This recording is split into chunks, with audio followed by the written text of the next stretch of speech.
Brothers and sisters, I bring you greetings in the name of the Almighty God who gives us strength and confidence every day to continue fighting for freedom in our country, Uganda. Even in the face of many challenges, we soldier on knowing that God is on our side. I salute all of you for your resilience as we face this unprecedented coronavirus pandemic. In Uganda's case, the effects of the pandemic have been even worsened by the effects of bad governance. The majority of our people are hungry and simply desperate. In the coming days, together with fellow leaders, we shall come out to give direction to the nation on the way forward. Today, I want to address the issue of persistent fights and public spats between the people who profess to be fighting for freedom and democracy. I have noted with great concern comrades who are always fighting and attacking each other on social media. Some comrades have gone ahead to use social media to attack everyone within the forces of change. They are always promoting divisions and suspicions amongst the comrades in a very unprincipled manner. Some have gone as far as saying that people power is full of spies working for the Museveni regime. They have deliberately tried to demoralize and demobilize our comrades through targeted propaganda. We all know that this only benefits the regime, and yes, it greatly affects our struggle. So my question to these comrades has always been and continues to be, who are you working for?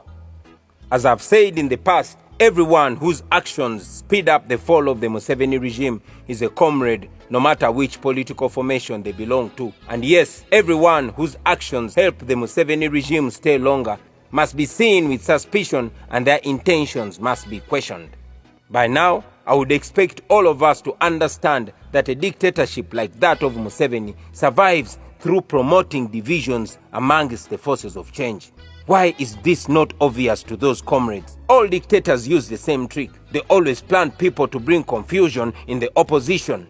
They might be pronounced pro-regime people, but they may also pretend to belong to the opposition. In our case, for example, they will attack everyone around the leader except the leader. And the intention is that they want the leader to see everyone around him with suspicion. And of course, if the leader is to fall in that trap, then it could be very dangerous for the struggle as a whole. We must judge everyone by their actions. Until someone declares himself or herself to be against the people of Uganda, it is not our place to declare them spies. Why should we demoralize a comrade who wakes up every morning to mobilize against the dictatorship by calling him or her a spy? Question: am I then saying that the regime will not plant people in our camp? Of course not. All dictatorships survive because they use public resources to compromise people within the struggle. They also use violence, they co-opt the elite, and they unleash propaganda and capture all state institutions, just the way it is happening in Uganda. It is not a secret that Museveni has survived by buying off and compromising people within the forces of change over time. As leaders, we have a mechanism to know who amidst us might be working with the enemy. But I request that the same way you have trusted us with leadership, you trust us to deal with these individuals. We all know that dictators are always in the market, and those who make themselves available for sale will be bought. Some are bought expensively, while others are bought cheaply. It's like slave trade, where the negotiation is for human beings, except that in this case, the dictator not only buys the bodies, but also buys the souls of those people. President Museveni is not bothered about this because he never uses his personal money anyway. He does not sell his cows to buy off his opponents. No, he uses taxpayers' money, our money. The money that you and I work so hard for is what he uses to buy off a few of us, hoping that he will silence the loud voices yearning for change. For example, the money that he charges Ugandans to use the internet every day is more than enough to buy off so many opponents. In financial year 2018-2019, for example, 49.5 billion was collected from the OTT tax. Now, assuming that he was to pay 100 million shillings per person, he would be able to buy off 495 people with this money. Of course, there are some people who think their freedom is much cheaper than that, Therefore, the dictator has enough funds to spend on patronage and bribing. In any case, one of the first things a dictatorship like that of Museveni does is to make people very poor. He makes sure that he is the only one left with real money, and therefore, after eating to his satisfaction, he is able to throw a few leftovers to the opponents who are available for sale. That is how dictators keep in power before they fall.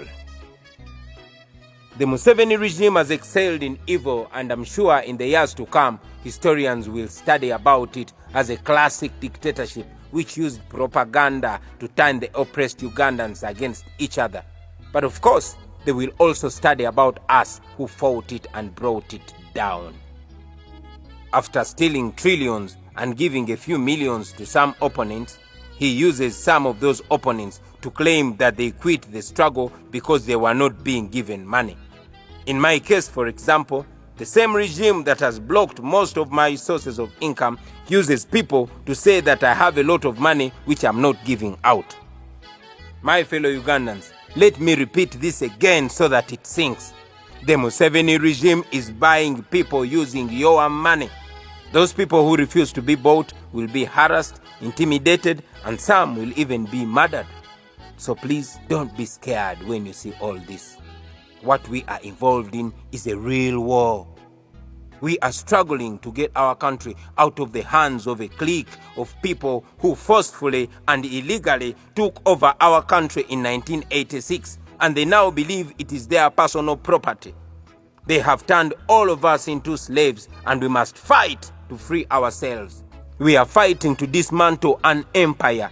There will be casualties, there will be defections, there will be people giving up, there will be sellouts, there will be betrayals. You will be with someone in the morning, and by evening, the person is speaking a completely different language. All this should be expected. But like the scriptures say, those who persevere until the end will be saved. What gives me comfort is the knowledge that those who sell out were never meant for the struggle. Those who choose today's bread over their country's future were never meant for the struggle. Those who choose personal comfort over the suffering of mothers and children were never meant for the struggle.